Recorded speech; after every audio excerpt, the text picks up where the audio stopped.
dia. É incrível como que Deus fez coisas tão lindas como as flores, né?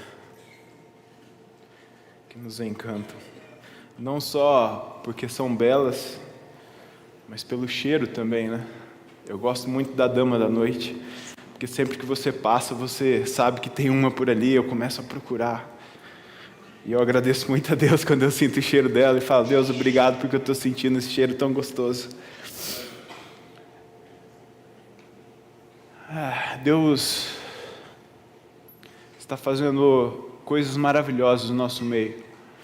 Eu não sei se você tem sentido isso, se você tem vivido isso, mas se você não está experimentando, se você não está sentindo da glória de Deus na sua vida, você precisa parar tudo, você precisa repensar aquilo que você está fazendo, a forma como você está conduzindo a sua vida, porque Deus está fazendo grandes coisas no nosso meio e você não pode ficar de fora disso. E Deus quer fazer grandes coisas na sua família também. E nós temos falado de família como se a família fosse, e ela é um lindo jardim, e todo belo jardim é composto por diversas flores, por lindas flores. E a flor que nós falamos na semana passada foi a flor do diálogo, que é uma flor que não pode faltar em nossas famílias, que não pode faltar em nossos jardins. Então, se nós queremos que as nossas famílias sejam jardins que expressem essas flores em vida, nós precisamos cultivar a flor do diálogo. Mas existe uma outra flor que nós também não podemos deixar de cultivar, que é a flor da paz. A paz é algo que muitas pessoas procuram. Nós podemos dizer que todo mundo está à procura da paz.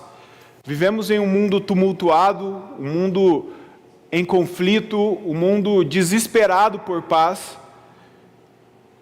Só que as pessoas não conseguem encontrar a paz.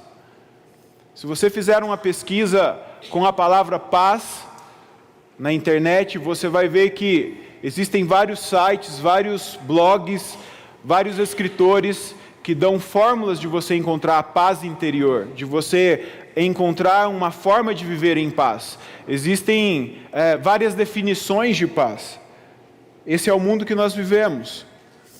E eu te pergunto, você vive em paz? Você tem vivido em paz?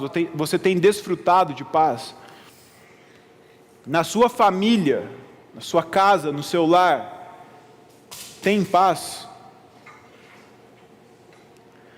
O conceito de paz é algo bem complexo na nossa sociedade. E eu quero trazer para vocês algumas definições que nós encontramos dessa palavra tão pequena. Muitas vezes nós associamos a paz, nós relacionamos a paz com a condição de uma pessoa que não está em conflito, alguém que não está brigando com ninguém, que não está discutindo com ninguém. Isso é paz. Nós estamos de acordo com todo mundo, vivemos em concórdia. Outra definição de paz é aquela relação que nós fazemos quando vivemos em um lugar, ou em uma cidade, ou em um bairro, onde não existe violência.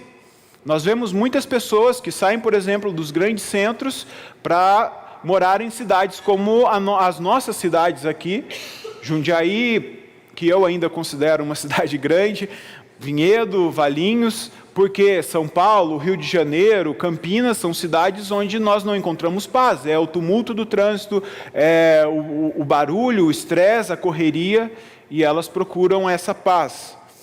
Nós podemos dizer ainda, ou as pessoas dizem ainda, que paz é uma situação, um estado onde um país não se encontra em guerra. Nós sabemos que nesse exato momento há vários países no mundo que estão passando por conflitos, que estão passando por guerras, estão sendo bombardeados. Um exemplo bem claro disso que nós sempre vemos nas notícias é Israel, a Palestina, quando de repente, do nada, uma chuva de foguetes, de bombas cai sobre uma cidade e mata dezenas e dezenas de civis e de crianças. E nós vivemos em um país onde podemos desfrutar de uma certa paz, essa paz onde nós não estamos em conflito com outros países, embora muitos vivem uma verdadeira guerra dentro do próprio país e não podem desfrutar desse tipo de paz. Paz como um estado de espírito de uma pessoa que não é perturbada por conflitos, por inquietações. Nós dizemos isso quando nós vemos uma pessoa que o mundo pode estar desabando do lado dela, pode estar caindo tudo, e a pessoa não reage, ela está lá. Às vezes ela não reage, não é porque ela tem paz, às vezes ela não reage porque ela não tem coragem de reagir, ou porque ela não tem a iniciativa de reagir, ela aceita tudo. Mas nós muitas vezes olhamos e falamos: nossa, que paz essa pessoa tem, eu desejo ter essa paz, eu queria muito ter essa paz. E finalmente, nós associamos a paz, o mundo associa a paz com lugares sagrados ou lugares pacíficos. Por exemplo, um mosteiro, a igreja. Eu ouvi uma vez uma história de um homem que sempre que ele ia para a igreja, ele dormia. Chegava na igreja, sentava no banco e dormia. E um dia o pastor foi conversar com a esposa dele, para procurar saber o que estava acontecendo. E ela falou: pastor, a nossa casa é um verdadeiro inferno, a vida do meu esposo é um verdadeiro inferno, todo lugar. O único lugar que ele tem paz para dormir é na igreja. Por isso que ele chegava na igreja, sentava e dormia. Aí o pastor falou: então tudo bem, eu vou deixar ele dormir. Mas independente de qualquer coisa, independente de qualquer uma dessas definições, todos nós desejamos por paz. E a palavra de Deus nos mostra que Deus deseja essa paz para a humanidade. Nós vemos isso quando os anjos se apresentam a alguns pastores que estavam no campo, no momento do nascimento de Jesus. E o que nós lemos na Escritura, um cântico que é entoado por esses anjos é: glória a Deus nas alturas, paz na terra aos homens, aos quais Ele concede o seu favor. E o que essa palavra, o que esse cântico expressa é que, de fato, Deus deseja que a humanidade tenha paz, que nós experimentemos da verdadeira paz, que você possa desfrutar da verdadeira paz na sua família. Só que a palavra bíblica para paz traz alguns significados que vão além do que a sociedade define, do que muitas vezes nós entendemos.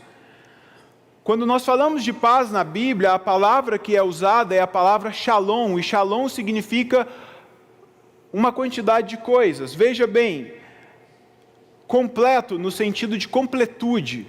Isso quer dizer que você vai desfrutar de saúde, uma paz que te traz bem-estar, a paz em si, expressando também uma totalidade, onde você vai experimentar de segurança, onde você vai experimentar de prosperidade. Tudo isso tem a ver com paz, mas principalmente um estado de amizade, uma situação de amizade, referindo-se ao seu relacionamento com o próximo e também, principalmente, o seu relacionamento com Deus. Shalom envolve tudo isso. E essa é a paz que Deus deseja para mim e para você. E é claro também que a palavra paz tem a ver com a ausência de guerra.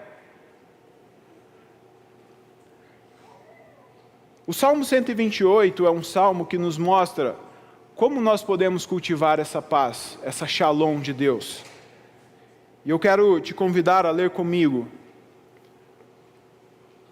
esse salmo, que é um salmo muito lindo, é um salmo pequeno, mas é um salmo maravilhoso, que tem a ver exatamente com essa realidade das nossas famílias. Fique à vontade para abrir a sua Bíblia, deixar a sua Bíblia aberta nesse salmo. Acompanhe comigo a leitura. Como é feliz quem teme o Senhor, quem anda em seus caminhos. Você comerá do fruto do seu trabalho e será feliz e próspero. A sua mulher será como videira frutífera em sua casa, e os seus filhos serão como brotos de oliveira ao redor da mesa. Assim será abençoado o homem que teme ao Senhor.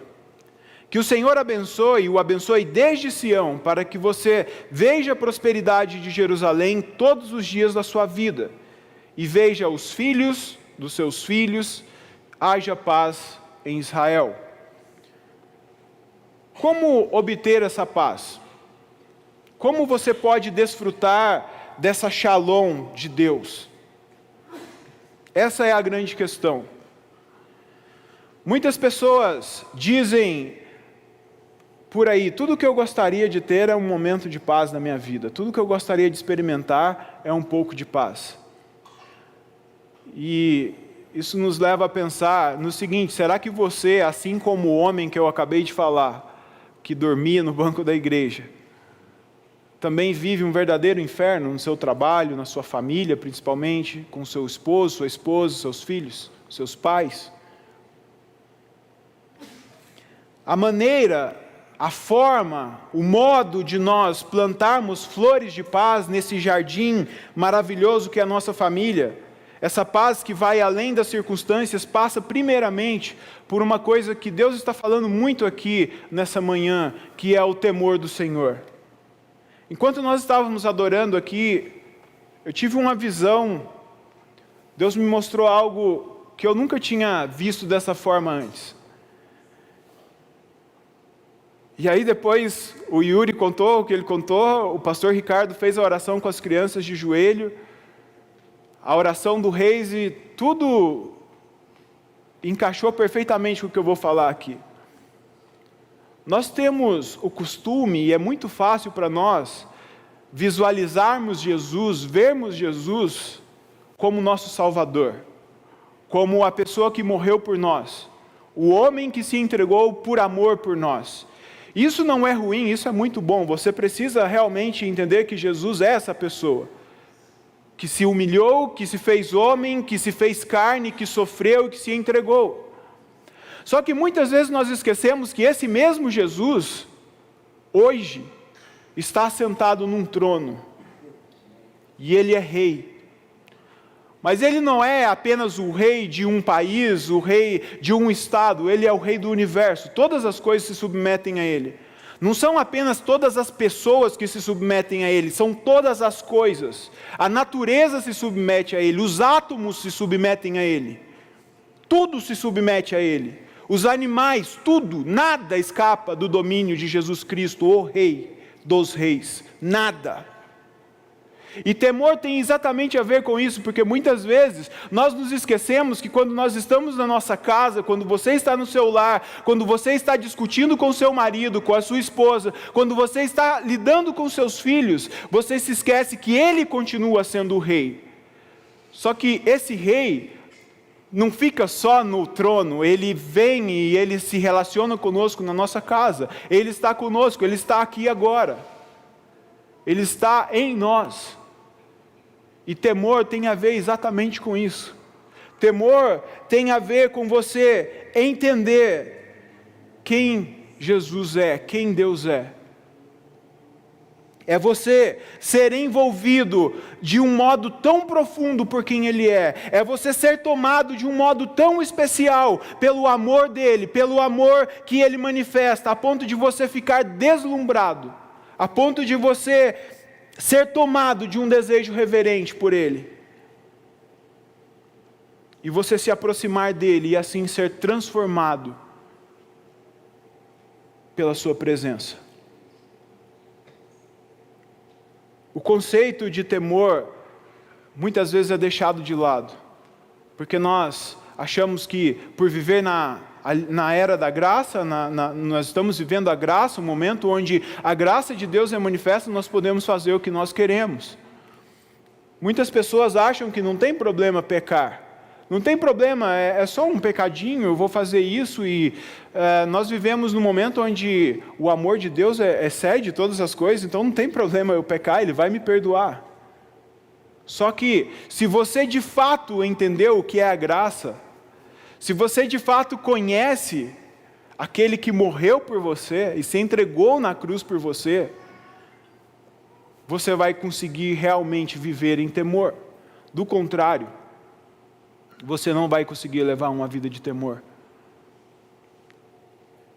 E nós precisamos pedir a Deus, nós precisamos clamar a Deus para que nós tenhamos essa visão plena de quem Jesus é. Eu acho que o grande problema está aí.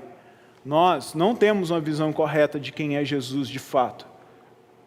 Talvez você conheça Jesus pelo que você leu, isso é muito bom. Talvez você conheça Jesus pelo que você ouviu outras pessoas falando, isso também é muito bom. Mas não é só isso, você precisa experimentar Jesus, você precisa se relacionar com Ele. Porque esse Rei deseja se relacionar com você. Ele deseja se manifestar na sua vida. Ele quer falar com você. Ele quer caminhar com você pelas ruas. Ele quer habitar no seu lar.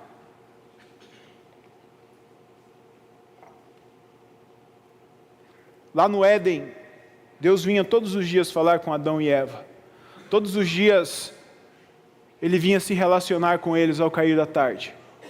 Só que quando o pecado entrou no mundo, isso acabou, isso se desfez. Só que Jesus restaura todas as coisas.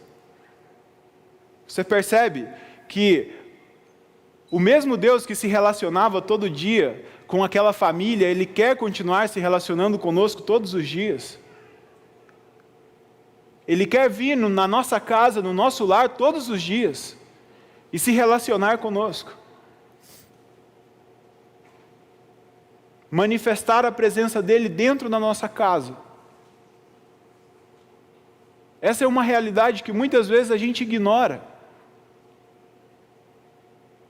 Porque nós perdemos essa visão do temor a Deus. Mas, para nós termos essa paz, para nós cultivarmos essa paz, além do temor a Deus, o primeiro versículo desse salmo nos diz que nós também precisamos andar em seus caminhos. Se tememos ao Senhor, nós vamos ansiar andar pelos caminhos dEle. É uma consequência. E seguir o caminho do Senhor, nada mais e nada menos significa você guardar os mandamentos dEle, você seguir as ordenanças dEle, aquilo que Ele nos instrui para a nossa vida. E o Salmo 1 é um salmo que diz que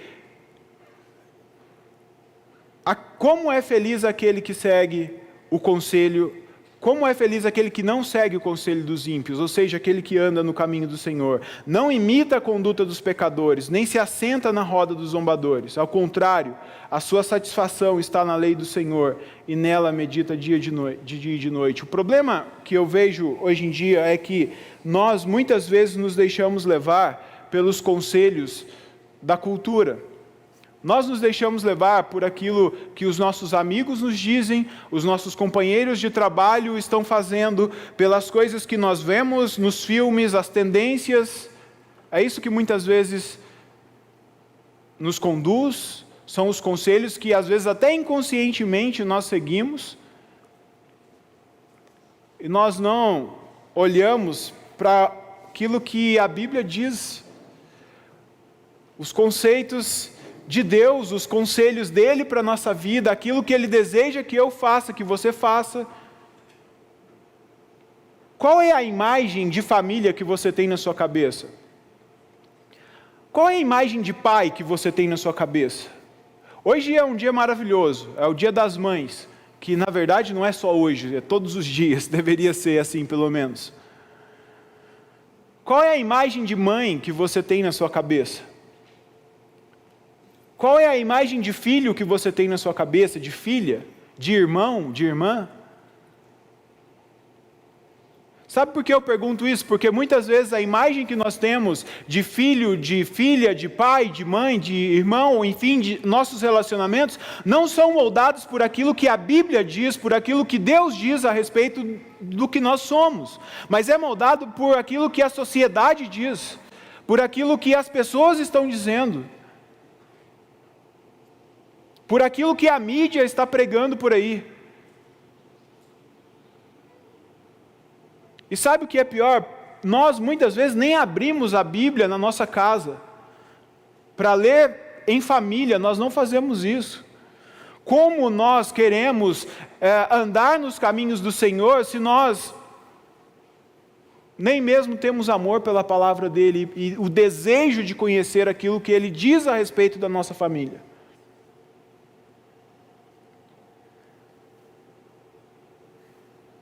Se nós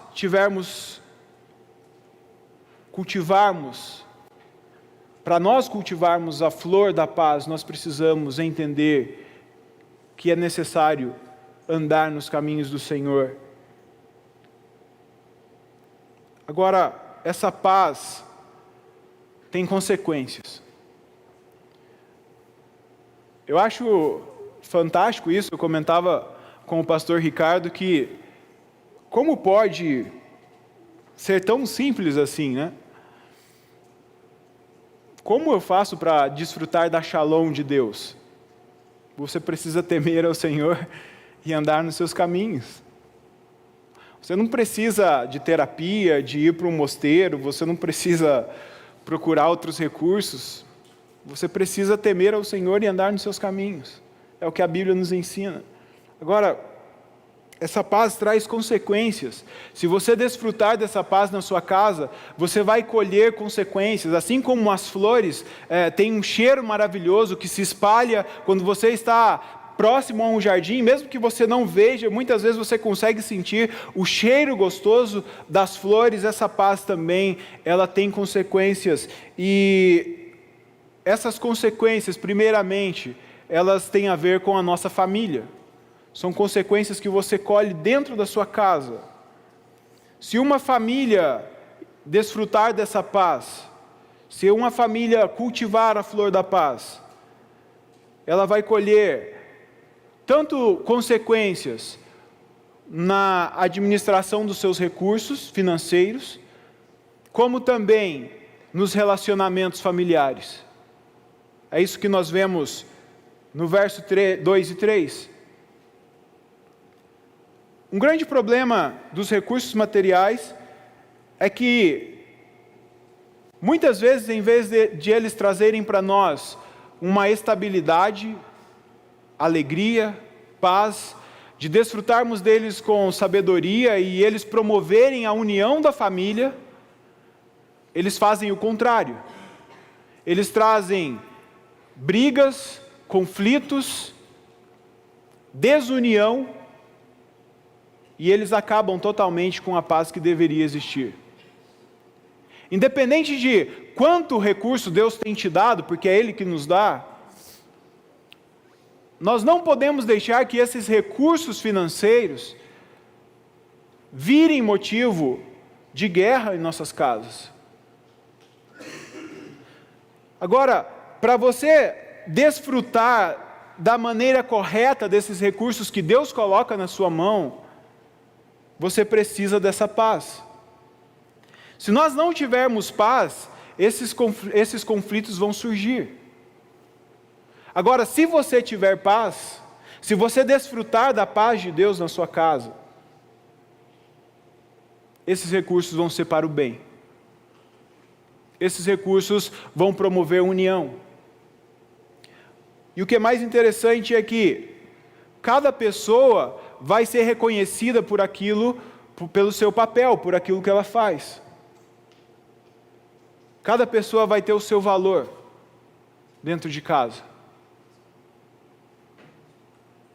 Além de nós desfrutarmos de bênçãos no nosso relacionamento, nós também, de bênçãos financeiras, nós também desfrutamos de bênçãos relacionadas aos nossos relacionamentos.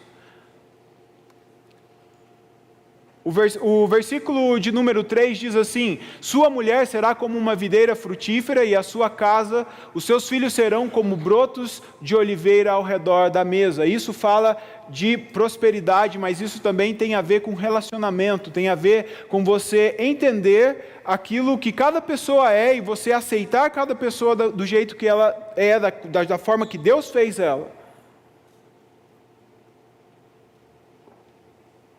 Se nós tivermos essa paz, se nós cultivarmos essa flor da paz da nossa família, os nossos relacionamentos serão melhores. A forma como nós vamos lidar uns com os outros será melhor. Os efeitos da paz não se limitam apenas à nossa família, eles também alcançam a sociedade, eles não ficam somente dentro da nossa casa. Uma família em paz, que desfruta essa verdadeira paz, vai ter o seu aroma influenciando a sociedade.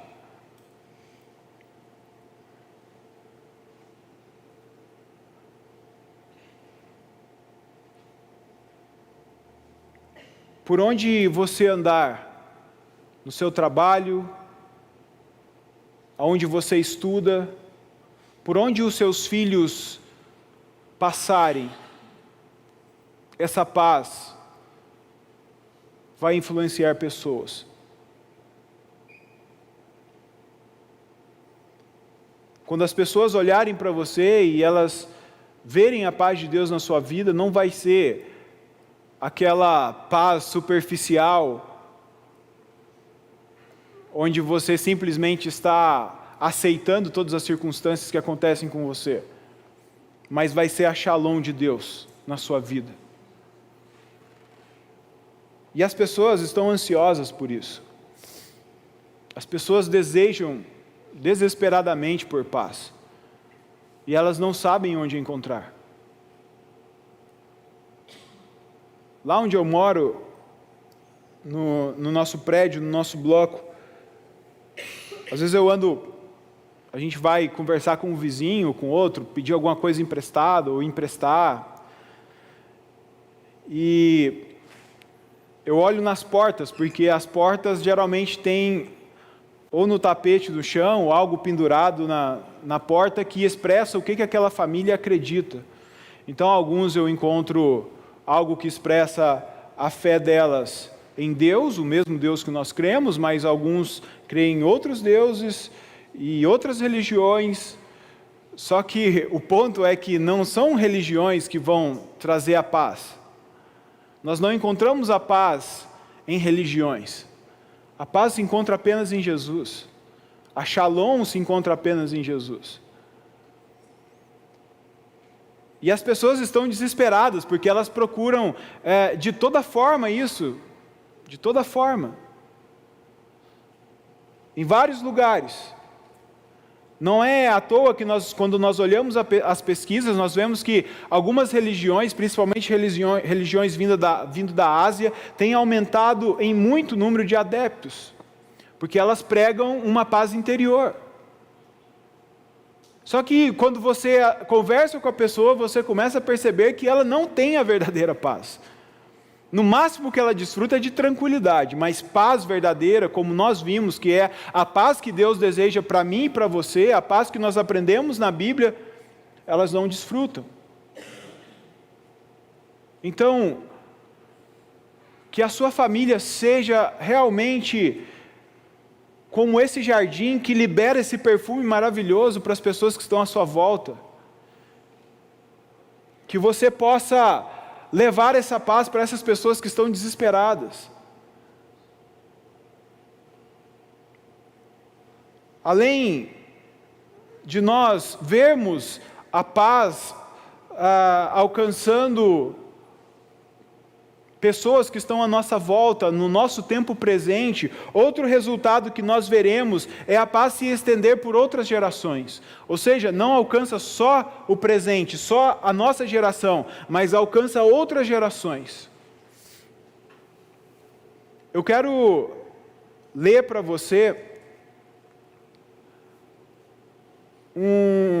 uma pesquisa que um pesquisador chamado Al Sanders fez sobre 2 homens.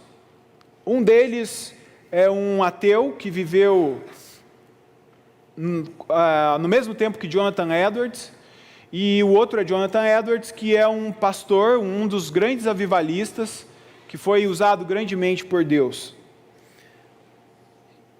E diz assim, que está numa obra que chama Crisis in Morality. Al Sanders catalogou 567 descendentes de Max Jukes, esse homem que eu falei, um ateu contemporâneo de Jonathan Edwards. E ele fez o mesmo com os 1.394 descendentes de Jonathan Edwards. A diferença já começa pelo número de descendentes, né? E ele diz o seguinte, os dados.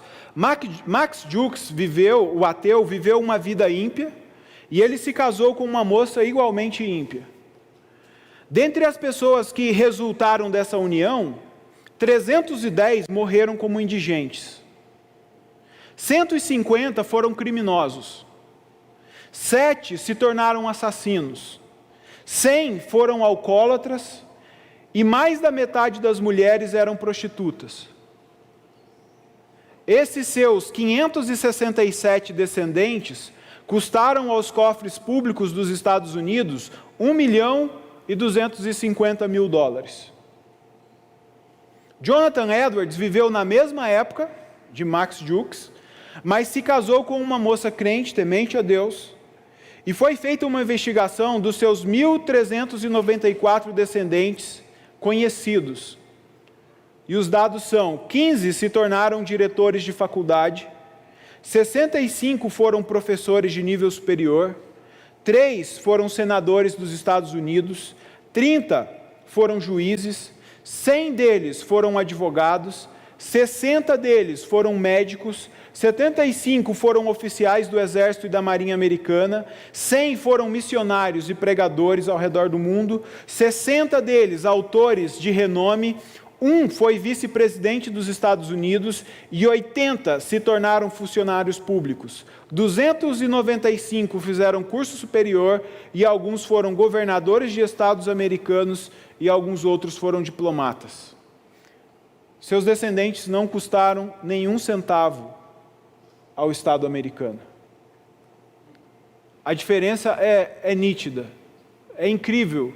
Quando eu me deparei com isso aqui, eu falei, meu Deus, a Bíblia é verdade mesmo. Não que eu duvidasse, mas é muito verdade. É muito verdadeiro.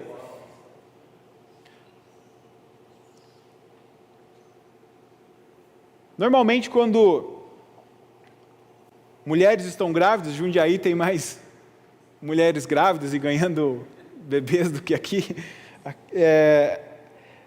Às vezes chega uma pessoa e diz assim, talvez você já ouviu isso, mulher, talvez até você que é pai já ouviu isso, mas como vocês têm coragem de ter um bebê nesse mundo que nós estamos vivendo? Como que você tem coragem de trazer uma criança ao mundo? A gente vê por aí pessoas que são totalmente contrárias a ter filhos e fazem campanhas e mais campanhas por essa causa. Porque se nós olharmos a realidade, nós de fato podemos até sermos intimidados por ela. Crises, desemprego, instabilidade, mortes, violência, qualidade de vida que cai, superficialidade nos relacionamentos, enfim, são várias coisas que nós, quando nós olhamos, fora aquelas pessoas que vivem olhando para o espaço e falam que em 2000 não sei quanto vai cair um asteroide na Terra e vai acabar com a vida na Terra, fora essas coisas, né? Só que quando nós olhamos para as Escrituras, quando nós entendemos de fato o que é a paz de Deus e as consequências dela na nossa família, as coisas mudam completamente. Porque quando eu entendo o que Deus quer fazer na minha família, o que Deus quer fazer na sua família, nós olhamos para o mundo e a vontade que dá é de encher o mundo de filhos que vão sair por aí e vão levar essa paz para lugares onde não existe. Um amigo meu falou exatamente isso há um tempo atrás, e ele falou a respeito de filhos.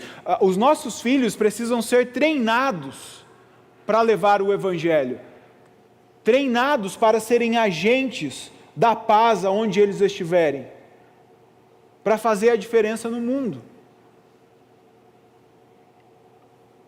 Se nós queremos um mundo melhor para os nossos filhos, para os nossos netos, nós precisamos plantar essas flores de paz em nossas casas. Nós precisamos entender que os conflitos da sociedade não vão ser resolvidos apenas por governantes. Nós depositamos a nossa confiança demais em partidos políticos, e nós precisamos entender que a solução está em nós, no povo de Deus que desfruta dessa paz. Nós somos governados, nós somos dirigidos muitas vezes, e na maioria delas por pessoas que não têm paz em seus corações, que não conhecem a verdadeira paz, e nós esperamos que essas pessoas tragam paz para nós. A paz é um dos frutos do Espírito. quando nós estamos cheios de paz, nós carregamos essa paz para os nossos filhos, para toda a nossa família, e como agentes do reino de Deus, nós correremos a nossa vida levando o evangelho da paz.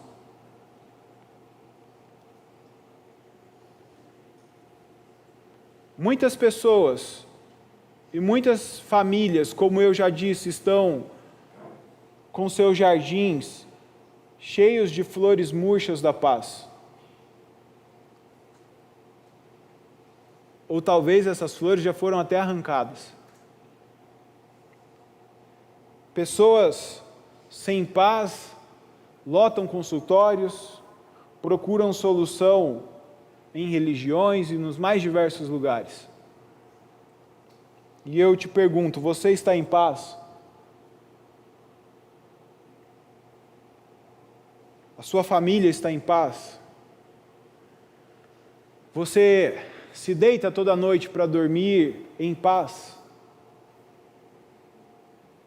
Você já ouviu um salmo, um versículo de um salmo que diz assim: em paz eu me deito e durmo, porque só Tu, Senhor, me fazes habitar em segurança? Você já ouviu isso? Tem na Bíblia.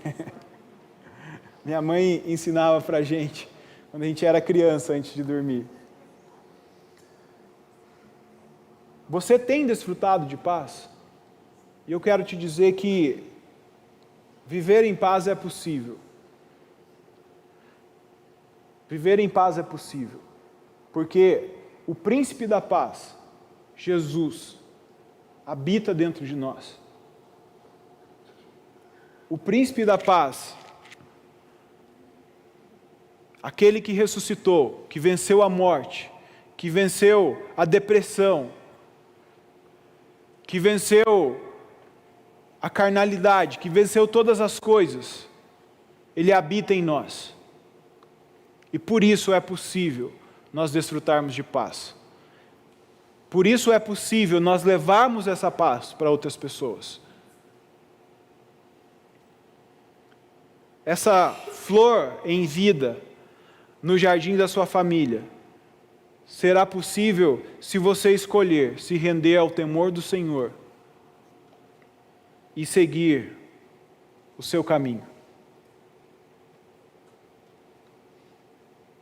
Feche os seus olhos.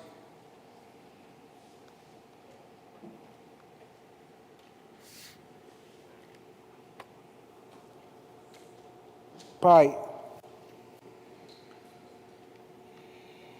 eu te louvo e te agradeço porque hoje, de forma muito especial e incrível, a Tua presença é perceptível neste lugar. Obrigado porque o Senhor é real e o Senhor se faz presente aqui, Deus, no nosso meio. Obrigado, Deus, porque o Senhor nos permite ter a compreensão de quem Tu és e da revelação da Tua revelação em Cristo Jesus. Nosso Salvador, nosso Redentor, aquele que nos comprou, mas também o Rei do Universo, que se assenta sobre um alto e sublime trono, que é adorado por milhares e milhares de anjos que se curvam diante dele e que o louvam constantemente sem parar.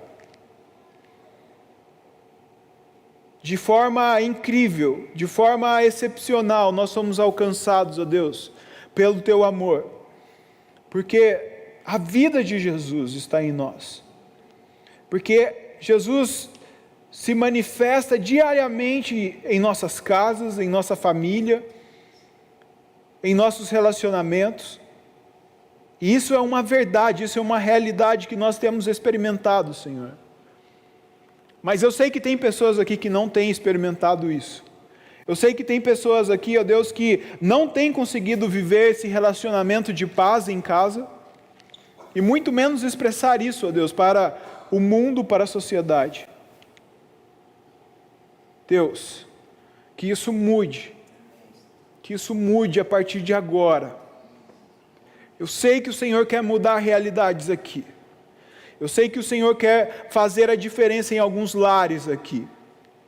Espírito Santo, trabalhe em cada coração, em cada vida, traz quebrantamento em cada coração. Traz arrependimento e traz uma plena convicção, uma visão exata de quem é Cristo, de quem é Jesus e de como Ele quer se revelar a nós, de como Ele tem se revelado a nós. E gera no nosso coração temor, temor reverente, esse temor que nos faz desejar e querer cada vez mais nos aproximarmos da Tua presença e sermos transformados por Ti. E nos capacita, Senhor, cada dia a andarmos nos Teus caminhos. Em nome de Jesus. Amém.